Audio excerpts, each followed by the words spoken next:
Continuando con los temas de la cavidad torácica, en unos primeros temas pues ya hablamos, describimos la cavidad torácica, recordamos cómo estaba conformada la pared, hablamos sobre la subdivisión de esa cavidad en dos cavidades o tres cavidades, digamos, dos pulmonares, una mediastínica. Hablamos sobre las cavidades pulmonares, donde comenzamos hablando de las pleuras, cómo estaban subdivididas las pleuras, los tipos de pleura, el contenido líquido del espacio pleural, cómo estas pleuras tomaban, específicamente la pleura parietal tomaba diferentes nombres según la posición, cómo cómo existía una fascia endotorácica entre la pared y la propia pleura parietal, ¿verdad? Hablamos de los repliegues de la pleura parietal, bueno, de las pleuras en sí, de cómo se replegaba, o sea, cómo dejaba de ser parietal y comenzaba a ser visceral, específicamente a nivel del pedículo y también en otras zonas donde hacía el doblez, por decir así, porque eso es un repliegue, es un doblez. Lo veíamos a nivel costal, a nivel vertebral y a nivel pues mediastínico, perdón, external. Luego pues hablamos de las estructuras o del manojo de estructuras que entran y salen del pulmón, que recibe el nombre de pedículo, y la zona donde se da esta entrada y salida de estructura propiamente en el órgano pulmonar, que es el ilio.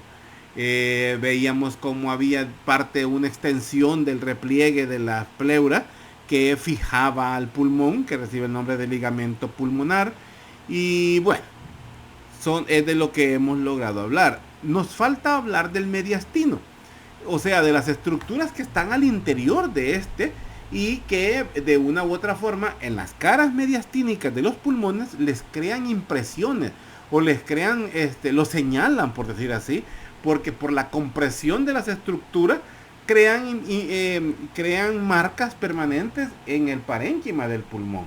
Veíamos como el corazón, la tráquea, aún el mismo conducto torácico hacían una impresión en un pulmón derecho y veíamos como en un pulmón izquierdo pues ya no teníamos presente una impresión traqueal, que sí lo veíamos en un pulmón derecho. Era más importante la impresión esofágica o la misma impresión del callado de la aorta en el pulmón izquierdo. Entonces, a grandes rasgos, eso es lo que hemos hablado.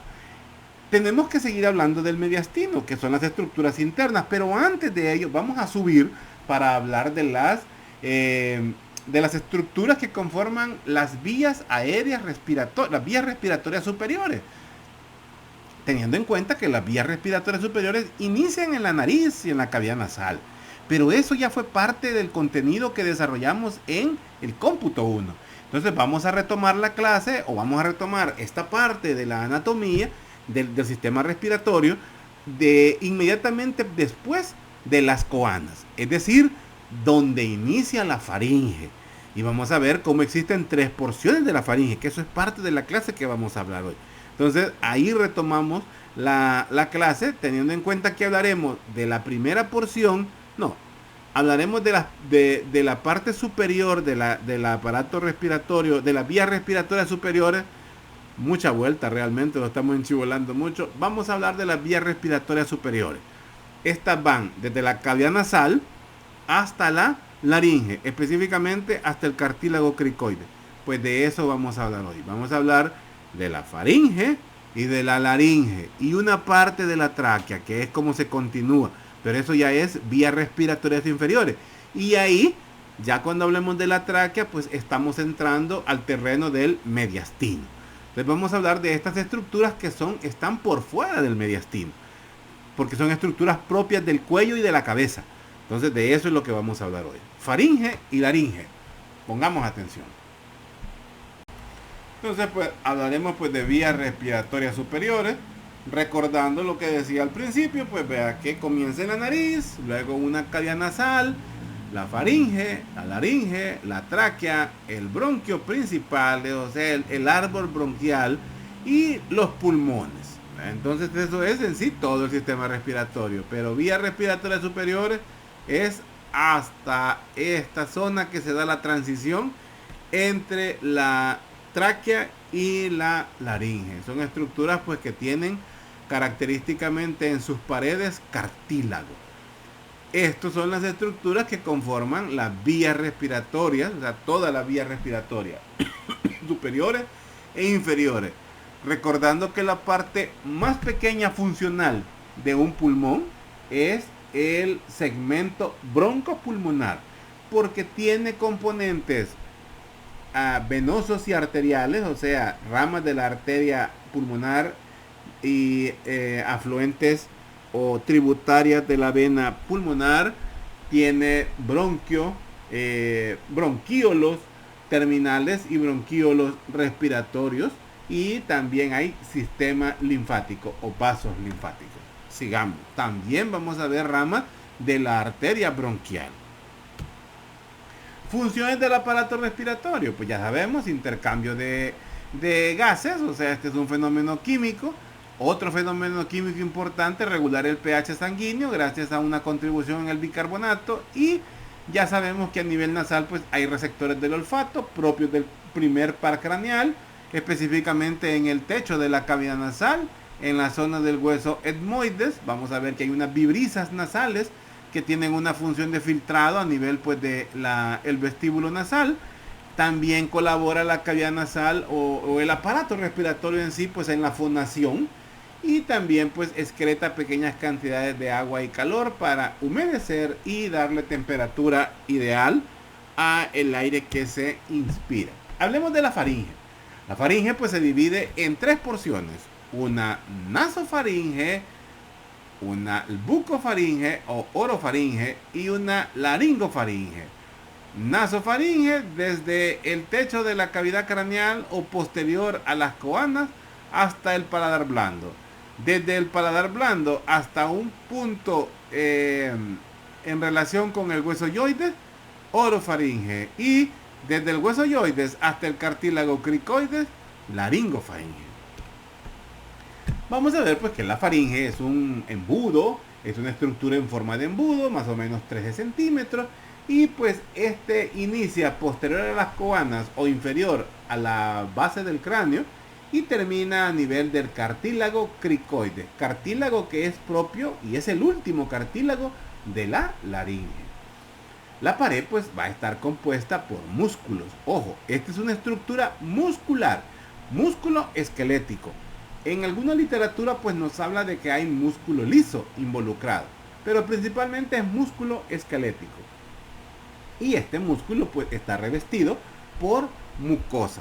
Mucosa en algunas porciones propia del epitelio respiratorio. La faringe pues tiene una función pues tiene doble función. Permite el paso del aire y también permite el paso de alimentos. El paso del aire pues se hace prácticamente en las tres porciones. No así el paso de alimentos. El paso de alimentos pues solo es propio de la orofaringe y de la laringofaringe.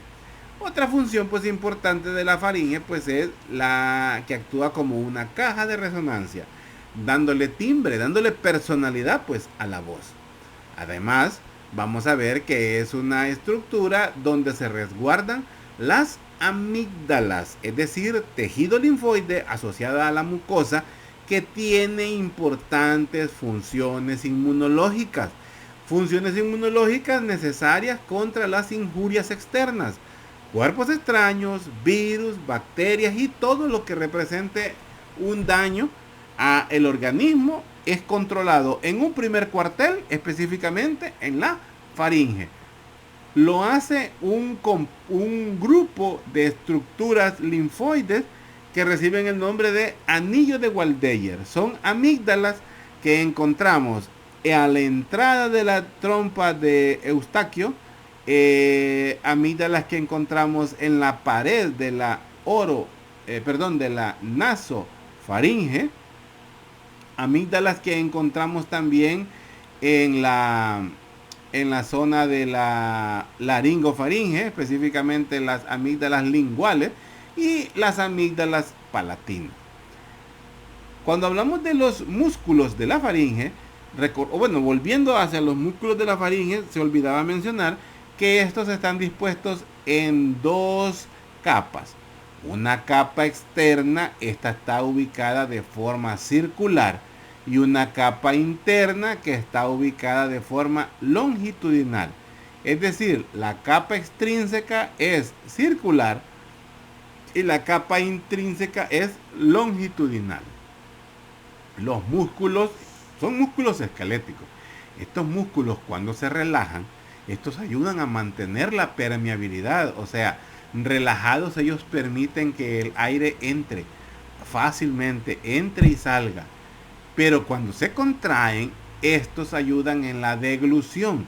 Al contraerse tienden a hacer un cierre o colaboran con el cierre de la parte laríngea y permite pues o conduce los alimentos hacia la parte posterior, donde se comunica la laringofaringe con el esófago. Sigamos. Hablábamos de las tres porciones de la faringe: naso, buco, faringe y laringofaringe. Y hablemos pues, comencemos hablando pues de la nasofaringe. Detrás de la cavidad nasal, por abajo de la base del cráneo, se inicia pues, ahí inicia, perdón, y termina a nivel del paladar blando. Además pues vamos a ver que en su estructura hay 5 aberturas. Las 2 anteriores son las coanas, las 2 laterales pues son las de las trompas de Eustaquio, y la inferior pues es la bucofaringe. Ahí tenemos las 5 aberturas. Vamos a ver que en su pared posterior vamos a encontrar las amígdalas faringeas, o conocidas como las adenoides. La nasofaringe pues es una zona que está revestida por el característico epitelio respiratorio, idéntico al que vemos en la cavidad nasal, donde actúan tanto los cilios, y encontramos también la producción de moco, que tiene pues la acción de aglutinar los cuerpos extraños para ser deglutidos o ser llevados, en este caso pues hacia la parte inferior, para llegar al esófago y terminar en el intestino. Además pues vamos a ver que tiene una acción de intercambiar pequeñas alicuotas de aire con las trompas auditivas, es decir, permite el paso de cierto aire entre la nasofaringe y la propia trompa de Eustaquio. ¿Con qué objetivo? De equilibrar la presión del aire que existe entre el exterior, que es donde está la faringe, por decir así, y el oído medio, que es donde encontramos es la zona de transición de la información necesaria para la audición, gracias a la membrana timpánica y a los huesecillos, a los osículos, pero también se intercambia información hacia el sistema de equilibrio, es decir, en la zona del sistema laberíntico, donde encontramos el utrículo, el sáculo, que es donde encontramos las estructuras propias del equilibrio, utrículo, sáculo, y por supuesto las conductos semicirculares con sus crestas. La nasofaringe pues va a recibir pues aire de la cavidad nasal a través de las coanas, y este aire pues no viene solito, viene con grumos de polvo cargados de grumos de moco cargados de polvo. Pues ya lo hemos hablado. Hablemos de la orofaringe. La orofaringe pues es la parte intermedia entre la nasofaringe y la laringofaringe. Se encuentra completamente posterior a la cavidad bucal, es decir, que una comunicación es el istmo de las fauces, la comunicación anterior.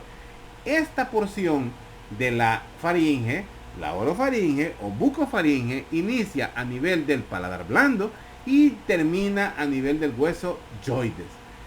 Tiene, como dice ahí, una sola abertura anterior, que es el istmo de las fauces, o lo que se conoce pues así a simple vista como la garganta. Y la abertura inferior pues es la que se comunica con la laringofaringe, perdón. Esta porción de la faringe pues tiene doble función. Tiene función digestiva y tiene función respiratoria, porque presenta o comparte el paso de aire que viene tanto de la nariz como proviene también de la boca. y también el paso de alimentos y los líquidos, ¿verdad? Que vienen pues de la cavidad oral. Es una zona de la orofaringe que está expuesta a abrasiones. Abrasiones son quemaduras. Y estas pueden, pues, son principalmente pues por partículas alimenticias. Comida muy caliente, comida muy condimentada o comida picante. Por eso, para protegerse, no puede estar conformada por epitelio respiratorio, porque el epitelio respiratorio no soporta el calor, no permite el calor, no tolera el calor, no tolera el picante, no tolera el condimento. Y si no me creen, pues traten de tomarse, no, traten de poner café caliente en su nariz o traten de poner esos nuevos chiles, como que se llama, trompechucho, no sé cómo se llama. Hay unos chiles, unas salsas picantes todas estúpidas con los nombres, pero pican, eso sí. Y, o si no, pues comidas muy condimentadas. ¿Qué le pasa a la nariz cuando medio tiene contacto con el pimienta? ¿Va? Entonces, son zonas que no soportan estos cambios de temperatura o estas abrasiones o estas lesiones químicas. Entonces responden con un estornudo inmediatamente, pero también con un dolor. Pero no es eso lo importante. Lo importante que quiero que sepan es que a nivel de la bucofaringe, el epitelio no es respiratorio, sino que vamos a tener un epitelio plano, estratificado, no queratinizado. Es duro, es resistente, pero no tiene queratina. La queratina es lo propio, o sea, es casi como una piel. Pero la diferencia es que no tiene queratina. Nuestra piel tiene queratina, principalmente la piel de las manos y la piel de los pies, de la planta de los pies. La piel de la palma de la mano y la piel de la planta de los pies. Ahora, en la bucofaringe vamos a encontrar dos pares de amígdalas. Las amígdalas palatinas y las amígdalas linguales. O sea, las amígdalas, creo que al inicio les decía que era laringofaringe. Y no, es propio de la bucofaringe, las amígdalas linguales. Entonces, dos pares de amígdalas que conforman el anillo de Waldeyer están en la nasofaringe y dos pares en la oro o bucofaringe. Palatinas y linguales en la nasofaringe, tubáricas y faringeas o adenoides. Sigamos. Pasamos a la laringofaringe, la más inferior y el final, pues, de la laringe, es la laringofaringe. Esta pues es la porción más inferior de la faringe. Esta pues también a veces se conoce con el nombre de hipofaringe, que ya no se usa, pero sí digamos laringofaringe. Y esta inicia a nivel del hueso yoides, o sea, hasta donde llegó la bucofaringe, ahora toma su nombre la laringofaringe, o sea, a nivel del hueso yoides. Y esta pues termina a nivel del cartílago cricoides, también el último cartílago de la laringe. Entonces vamos a ver pues que la laringofaringe pues tiene dos extremos. Un extremo que se va a comunicar con el esófago es el extremo posterior y un extremo que se comunica con la laringe, que es el extremo anterior. Al igual pues que la bucofaringe, la laringofaringe pues también comparte el paso o es la vía para dos sustancias, digamos, dos componentes propios de la vida, como son los alimentos y el aire. Entonces pues tiene una porción de la vía respiratoria y también funciona como tubo para el paso de alimentos. Al igual que la orofaringe, está cubierto por epitelio plano, estratificado, no queratinizado. El único epitelio respiratorio en la faringe solo está exclusivamente o se encuentra exclusivamente en la nasofaringe. Con esto prácticamente terminamos hablando de la faringe. Ahora, la laringe o la caja de resonancia, pues este es un conducto, es bastante corto en comparación a la faringe, y este conecta pues la laringofaringe con la tráquea, es decir, es el eslabón entre la faringe y la tráquea. ¿Cómo lo ubicamos en el espacio? Se ubica en la línea media del cuello, está por delante del esófago y es un segmento que está entre la vértebra cervical C4 a C6, o sea, abarca prácticamente 3 vértebras. ubiquemos el tamaño de una vértebra, de los cuerpos de las vértebras junto a sus discos intervertebrales. Eso es lo que mide la laringe. La laringe, vamos a ver que está compuesta por 9 piezas cartilaginosas. Importante, investiguen qué tipo de cartílago es la laringe. Bueno, es un cartílago elástico. Vamos a ver porque la laringe tiene presenta 9 piezas cartilaginosas. 3 son pares, 3 son impares. Las impares, y que vienen a ser la estructura, vienen a ser el componente estructural principal de la laringe, como lo es el cartílago tiroides, el cartílago cricoides y el epiglotis. Además tenemos 3 cartílagos pares, que ahí son los aritenoides, los cuneiformes y los corniculados. Los que le dan el esqueleto propio a la laringe son tiroides, cricoides y aritenoides. O sea, son 4 cartílagos, 2 pares y dos impares y un par. Cuando subdividimos la laringe, vamos a ver que hay 2 porciones, una cavidad y un vestíbulo. Una cavidad pues es todo el espacio de la laringe, desde el cartílago epiglotis hasta el cartílago cricoides. O sea, ese es todo el espacio que abarca, o toda la abertura de la laringe, pues es desde su inicio hasta su final. Pero hay una parte que viene a ser como el recibidero, así como en los hoteles donde lo reciben a uno, es el vestíbulo. El vestíbulo de la laringe, pues esta es una porción de la cavidad que está pues por encima de las cuerdas vocales verdaderas. Lo que está por encima de las cuerdas vocales verdaderas, eso es el vestíbulo. ¿Por qué es importante o por qué es necesario recalcar esto?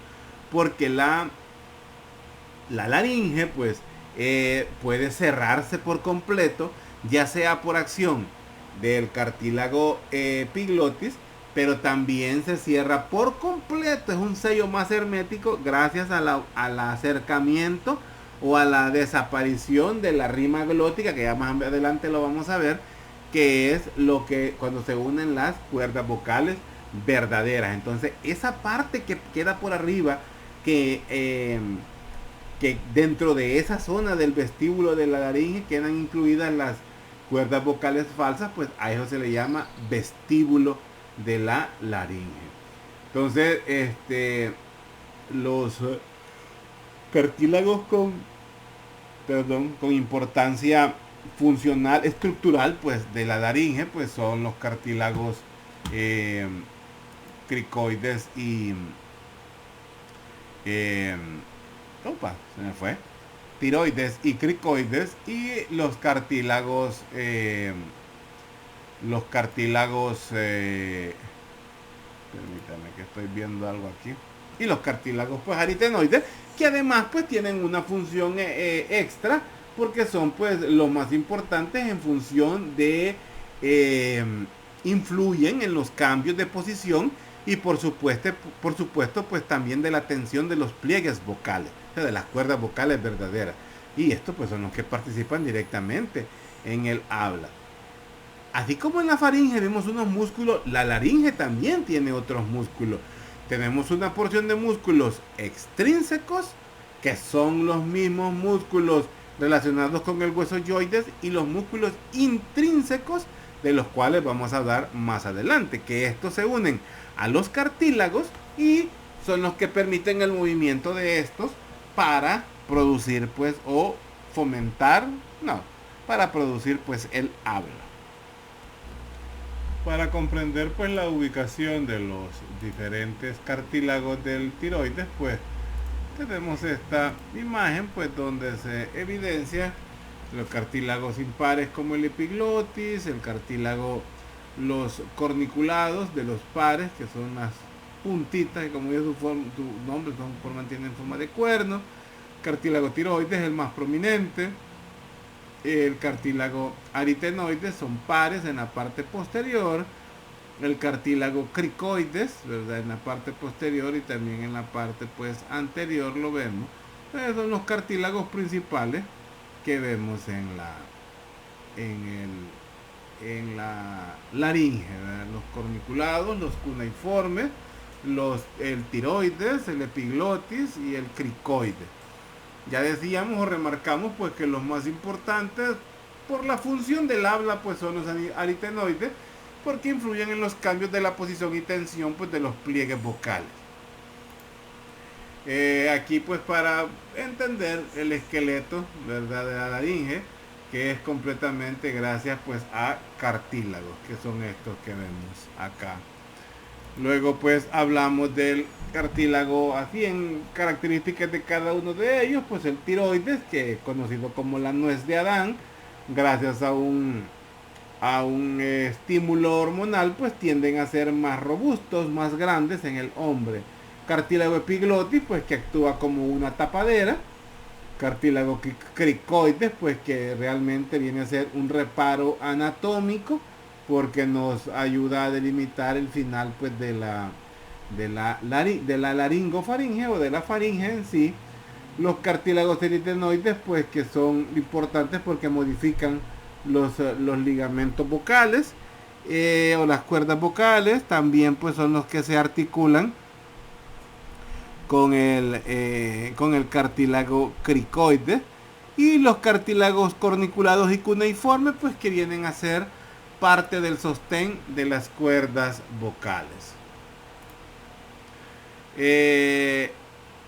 Teniendo en cuenta la función de las cuerdas vocales verdaderas, pues vamos a decir que la vibración que genera la columna de aire que proviene de la tráquea cuando es expelida desde los pulmones, cuando hace vibrar a los pliegues vocales, se genera en sí el sonido, que es la base pues de la voz.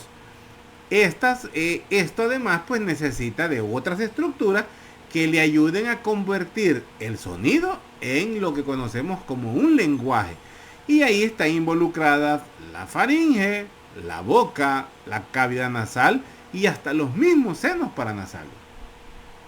Todos estos pues vienen a actuar como si fueran cajas o cámaras de resonancia que le van a dar a la voz la calidad de humano, o sea, la calidad humana, y por ende viene a ser el sello personal de cada uno de nosotros.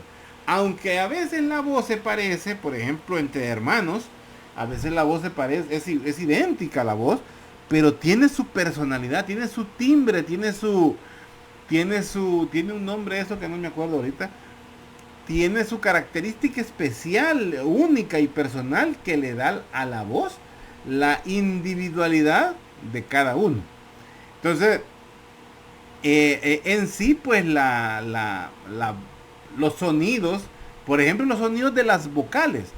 Los sonidos de las vocales se generan gracias a la contracción y a la relajación de los músculos de la pared de la faringe. Además también se involucran, bueno, esto es con las vocales. Las vocales, o sea, ya saben cuáles son las vocales, no las voy a decir. Las vocales, pues, el sonido de las vocales es gracias a los músculos de la faringe. Pero las palabras en sí, o sea, pronunciar palabras, aquí ya se involucran músculos de la cara, músculos de la expresión facial, músculos de la lengua, los labios y aún los dientes nos ayudan ya a pronunciar palabras. Pero las vocales en sí se generan por la contracción y relajación de los músculos de la faringe. Los susurros, o sea, cuando susurramos, es gracias a que se hace un cierre. Esto que encontramos acá se llama la rima glótica. Esto que vemos acá son las cuerdas vocales verdaderas, y estos son las cuerdas vocales falsas. Es una vista superior. Lo que tenemos aquí al fondo, perdón, ya es la tráquea. Entonces, cuando esta zona se aproxima, o sea, las cuerdas vocales se aproximan, se cierra esta abertura que se llama rima glótica o hendidura glótica. El susurro se da porque en la parte anterior comienza a cerrarse la rima glótica, mas no en la parte posterior. Cuando se genera el susurro, significa de que estamos hablando en secreto. Gracias a que en la parte anterior la rima glótica está cerrada, pero está abierta en la parte posterior. Y aquí intervienen los cartílagos propios de la laringe, específicamente los aritenoides. Sigamos. Entonces, vamos a ver pues que aquí tenemos los pliegues ventriculares o los pliegues falsos y los pliegues vocales o pliegues verdaderos.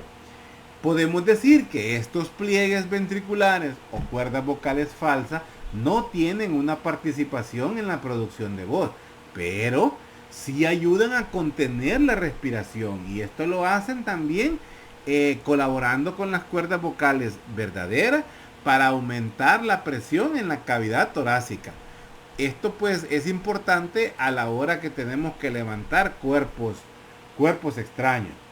Los pliegues vocales también, que son los que generan pues la voz, son estos que siempre, ojo, siempre van a estar por abajo.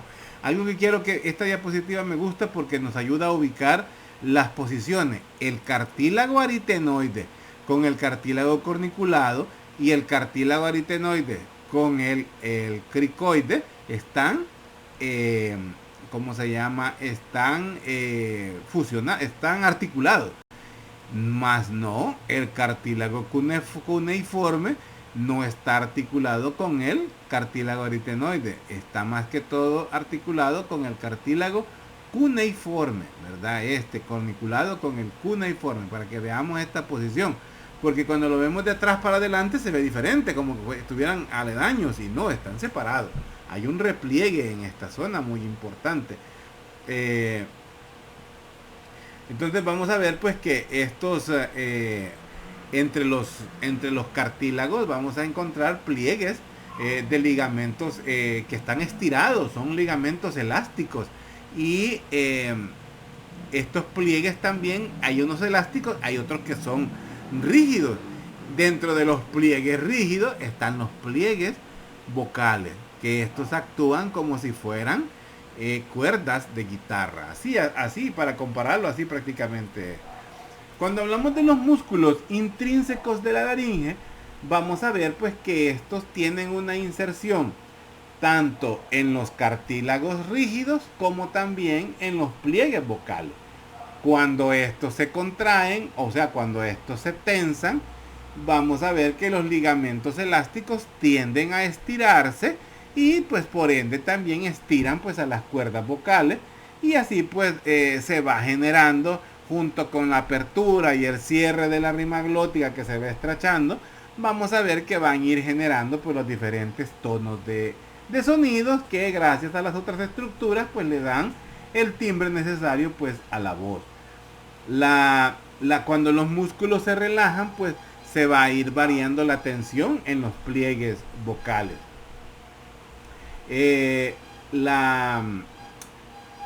La movimiento de estas cuerdas vocales genera en la columna de aire ondas. Se llaman en las ondas sonoras, son ondas sonoras que se generan en la columna de aire, y así es como se percibe el sonido. Cuando hablamos de los músculos extrínsecos, músculos tanto intrínsecos como extrínsecos de la faringe, pues vamos a hablar que hay músculos como los aritenoideo, que en este caso es que va de los músculos aritenoides, de los cartílagos aritenoides a cartílago aritenoide. Esta es una vista superior de las cuerdas vocales o de la cavidad laríngea.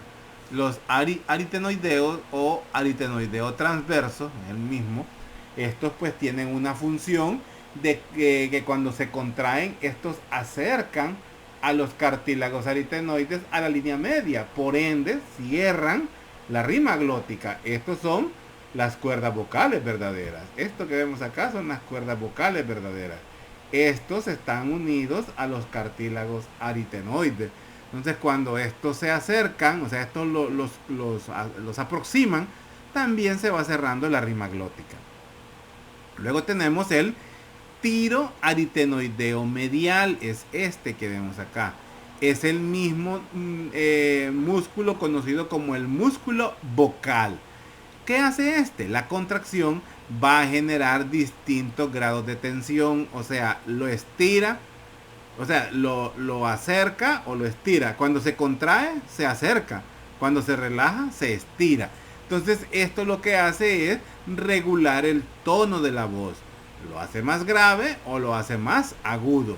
Luego tenemos el tiroaritenoideo lateral. Es uno que está delgadito, aquí no lo vemos, pero es un músculo que corre igual en la misma dirección que el tiroaritenoideo medial o músculo bucal. Aquí encontramos el tiroaritenoideo lateral. En algunas personas no está presente, pero sí es necesario explicarlo, que como la misma literatura lo describe, es delgado, está poco desarrollado, pero cuando existe su contracción viene a hacer una tracción hacia adelante y también hace rotar al aritenoide, además de aproximarlo, o sea, de colaborarle al tiroaritenoideo transverso, al ariaritenoideo transverso, le ayuda a rotar un poco al cartílago.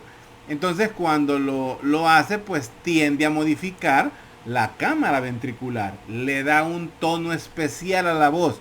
Podemos decir que esas voces privilegiadas que alcanzan tonos especiales se debe gracias pues a la presencia al desarrollo de este músculo tiroaritenoideo lateral.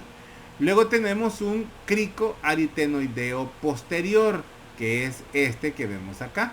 El cricoaritenoideo posterior, este que vemos acá. Este cricoaritenoideo posterior hace que la contracción de él hace que la apófisis muscular, o sea, esta zona de acá, gire hacia la línea media y que en sí el cartílago pues aritenoide, además de separarlos entre ellos, está colaborando un sinergista del área aritenoideo, también colabora en la apertura. No es tanto su trabajo principal en el cierre, sino más que todo en la apertura de la hendidura o de la rima glótica. Por ende, ayuda más en la separación de las cuerdas vocales, que logra amplitud en el tono. El cricoaritenoideo lateral, que es este que vemos acá, cricoaritenoideo lateral, este pues hace que su contracción, bueno, hace que las cuerdas vocales pues giran el cartílago tiroides. Es una acción similar al tiroaritenoideo lateral. Hace un giro sobre el cartílago aritenoide y hace pues que las cuerdas vocales tengan una aproximación más rápida, más segura o más enérgica a la hora del cierre de la rima glótica. El aritenoideo oblicuo, que lo vemos ya en la parte posterior, este que vemos acá, el aritenoideo oblicuo pues de todos es el más superficial de todos los músculos aritenoideos, y pues este causa la aproximación de los cartílagos aritenoides. Si se fijan, la función principal casi todos son sobre los cartílagos aritenoides. Por eso decíamos que son de los más importantes. Muchos músculos, la mayoría de los músculos se centran en ellos, en los aritenoides, como ustedes han podido ver. ¿Dónde vamos? Bueno, el cricoaritenoideo posterior aquí estaba también. Aquí se ve cómo se ve que inserta en el cartílago cricoide. Sigamos. El cricotiroideo, que el músculo cricotiroideo lo vemos en esta zona. Este músculo pues viene a ser responsable de la tensión anterior pues de las cuerdas vocales. También tiene acción sobre la articulación tirocricoidea. Tirocricoidea, sí, entre el tiroides y el cricoides. Acordémonos que ahí se encuentra una membrana. Esto pues hace que eh, que hace que permita un aumento, esta acción de este músculo, un aumento anteroposterior de la cavidad laríngea. Y esto pues también colabora en la aproximación de las cuerdas vocales, pero también ayuda a la amplitud, a la fuerza del tono de la voz del paciente, del cliente. Entonces estos son los externos, pero también tenemos, perdón, son los internos, pero también tenemos los externos. Y estos pues son los músculos de la laringe encargados pues de la movilización de toda la laringe en conjunto. Y vamos a ver que se dividen en suprayoideos y infrayoideos. Músculos que ampliamente ya los hablamos en las clases de cuello del cómputo del ciclo anterior. Entonces, recordando que no todos los suprayoideos colaboran en esta acción, porque de los infrayoideos, de los infrayoideos no son considerados como músculos extrínsecos de la laringe. Músculos extrínsecos de la laringe suprayoideos, estiloyoideo, digástrico, miloyoideo y genioideo. Músculos extrínsecos de la laringe infrayoideo, homoyoideo, esternoyoideo y esternotiroideo. Queda fuera el tiroyoideo. Este músculo queda fuera. El estiroyoideo. Del tiroides a el músculo, porque este se inserta en un músculo. Por eso es que no se considera un músculo extrínseco de la laringe, que es el tiroyoideo. Sigamos. Ahora, hablando ya y casi terminando con la clase, pues no, falta un poco. Hablamos pues de los cartílagos, cómo se ven y cómo actúan estos músculos. Vemos pues que las diferencias del tono en el sonido pues va a depender realmente de la tensión que están soportando las cuerdas vocales. Y como ya vimos, esta tensión es impresa por los músculos. Cuanto mayor es la presión del aire, más fuerte va a ser el sonido producido por la vibración en los pliegues. Es decir, entre mayor es la presión del aire, y eso tiene que ver también con la apertura de la cavidad laringe, pues así también va a ser la intensidad o la fuerza pues del sonido. En el adulto, en el varón, pues vamos a ver que las hormonas sexuales masculinas, los andrógenos, pues tienen una acción también no solamente en el cartílago tiroides, en la manzana de Adán, sino que también en los pliegues vocales. Los pliegues vocales pues en el hombre tienden a ser pues más gruesos, tienden a ser más largos en comparación a los pliegues vocales de la mujer. Esto también hace que vibren con mayor lentitud, y esa es la razón por la cual los hombres tenemos un tono de voz más grave que el de la mujer. Ahora, no quiere decir que porque algunos hablen así suavecito o hablen como señorita es porque tienen algún problema hormonal. No, vean, no necesariamente, sino que es que no ha hecho pues el cambio necesario, o algunos pues como algunos de ustedes que todavía ni DUI tienen, pues están todavía pues en desarrollo. Sigamos. ¿Cómo actúa el músculo cricoaritenoideo lateral? De los que hablábamos que no están del todo desarrollados, ¿verdad? Que esto es pues bueno, hablando de los posteriores, ¿verdad? Los cricoaritenoideos posteriores pues separan los pliegues vocales, hacen una abducción, o sea, abducción en la rima glótica. En cambio, los músculos cricoaritenoideos laterales junto con el músculo vocal, pues prácticamente estos hacen una aducción, y de esta manera pues hacen un cierre de la rima glótica. Ojo con esto, apertura y alejamiento de las cuerdas vocales no existe. Lo he estado manejando así, pero realmente se llama abducción, la abertura o separación. Aducción es el acercamiento o el cierre de la rima glótica.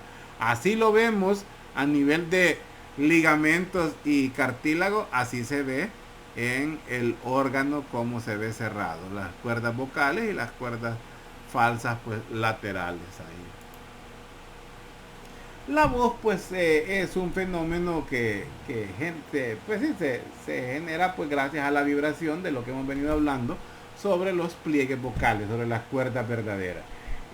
Además, pues las cuerdas vocales falsas que están bordeando a las cuerdas vocales verdaderas, pues se hacen presentes, teniendo una función más de contención que de generar sonido. El espacio pues entre los pliegues ventriculares, pues ya hablamos que se llama pues la rima vestibular, y entre los pliegues vocales es la rima glótica, ¿ok? A medida pues la cavidad bucal, se va modificando, se van dando las cualidades en la resonancia, en el sonido, que es lo que se le imprime al tono de la voz. Cuando digo boca o cavidad bucal, tomando en cuenta que es una caja de resonancia que contiene dientes, lengua, pero además ya sabemos que está involucrado senos paranasales y otras estructuras que ayudan a darle los tonos a la voz. Esto que vemos acá pues son los pliegues vocales, y estos son los pliegues ventriculares, y que estos son pues los encargados de la voz y estos de contención, así como se ven ya en un corte coronal, ¿verdad? Entonces la inflamación de estos pliegues, porque se puede dar, esto puede dar pues ronquera, o mejor dicho pues la pérdida de voz, o mejor dicho como médico, disfonía, porque interfiere en la contracción de los pliegues vocales. Esto pues hace una tumefacción en las cuerdas vocales, y eso pues le impide que vibre, y por ende se provoca pues la difonía o la incapacidad pues para generar voz, la incapacidad para concentrarnos. Entonces, para que veamos cómo se ven pues los músculos, el músculo vocal, por ejemplo, ven esta zona de acá, músculo cricoarytenoideo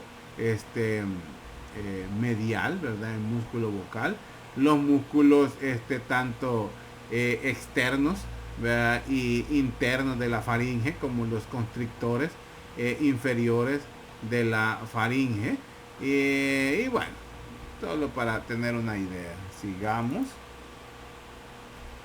Pasamos a hablar de la tráquea, y podemos decir pues que la tráquea es un conducto aéreo tubular, tiene un aproximado de 12 centímetros. Además tiene una 2.5 centímetros de diámetro, su luz, ¿verdad? Está localizado pues por delante del esófago, y se extiende desde la laringofaringe a nivel del cartílago cricoide, y termina por arriba de la quinta vértebra torácica, ¿verdad? Nivel T4, T5, es decir, específicamente donde ubicamos el cartílago entre T4 y T5, hasta ahí llega la tráquea. ¿Por qué? Porque ahí se da la bifurcación. Tiene aproximadamente 16 a 20 anillos horizontales. Están incompletos porque no tienen un cierre completo, sino que estos tienen una comunicación posterior gracias a una banda fibromuscular, que una membrana fibromuscular, esto que tiene forma de herradura. Estos son los cartílagos de la tráquea. Entonces la porción abierta pues de cada anillo cartilaginoso se encuentra orientado hacia la parte posterior en contacto con el esófago. Ahí encontramos la membrana fibromuscular, y dentro de esta membrana encontramos al músculo traqueal. El músculo traqueal. Ahora, la pared de la tráquea vamos a encontrar que tiene una mucosa, una submucosa, un cartílago hialino, y por ende al exterior la adventicia. Son las capas que encontramos en la tráquea. Aquí no encontramos una capa muscular mucosa. Hay una, más adelante vamos a ir viendo cómo el cartílago hialino comienza a ser sustituido por músculo a medida se va ramificando el árbol bronquial. Si se fijan, el cartílago de la tráquea es hialino, el cartílago de la laringe es elástico. Ojo con ese dato. Sigamos. Bueno, esto para ver cómo está la distribución. Aquí está el esófago, aquí está la tráquea. Esto es el esófago, esto es la tráquea, aquí tenemos la membrana fibromuscular, donde encontramos el músculo traqueal. Sigamos. Esto es para ver cómo está ubicada la tráquea, cómo se da su bifurcación, donde encontramos el último cartílago de la tráquea llamado carina, y cómo este se divide en bronquio principal derecho, bronquio principal izquierdo. Bronquio principal derecho ya sabemos que presenta 3 bronquios lobares, superior, medio e inferior, pero el lobar superior se aparece antes de penetrar al pulmón, o sea, antes de entrar a el ilio, es decir, el bronquio lobar superior del bronquio primario derecho aparece antes de entrar al pulmón, es decir, forma parte del pedículo pulmonar y por ende tiene una entrada en el ilio pulmonar. No así el bronquio principal izquierdo. Su bifurcación en bronquio lobar superior y lobar inferior lo hace al interior del pulmón. ¿Ok? Luego pues tenemos la ramificación del árbol bronquial, del árbol traqueobronquial, en una tráquea, bronquios principales, que son extrapulmonares, bronquios lobares, ya dijimos que el bronquio lobar es extrapulmonar, el bronquio lobar superior, pero los bronquios lobar inferior y medio del pulmón derecho son intrapulmonares, y los bronquios lobares superior e inferior del bronquio principal izquierdo son intrapulmonares. Además, pues los bronquios lobares se van separando, ramificando en bronquios segmentarios. Ya dijimos que un segmento es la parte funcional y estructural individual que puede funcionar de cada uno de los pulmones. Luego tenemos bronquíolos y al final pues los bronquíolos terminales, y lo último que son bronquíolos respiratorios, donde a nivel de los bronquíolos respiratorios ya puede aparecer los intercambios gaseosos, o sea, puede haber cortocircuito, es decir, vamos a ver sitios de intercambio gaseoso, ¿verdad? ¿Qué más? Y bueno, con esto terminamos esta clase, ¿verdad? Terminamos la clase de vías respiratorias. Estamos listos para comenzar a ver pues la clase de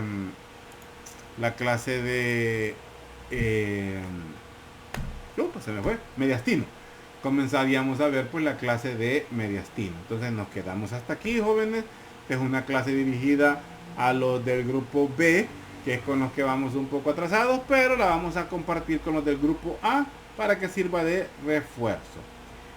Estamos en contacto, chicos, seguimos hablando, así es que éxitos y estudien, por favor. Tenemos un práctico a las puertas, así que hay que estudiar, ¿ok? Ok.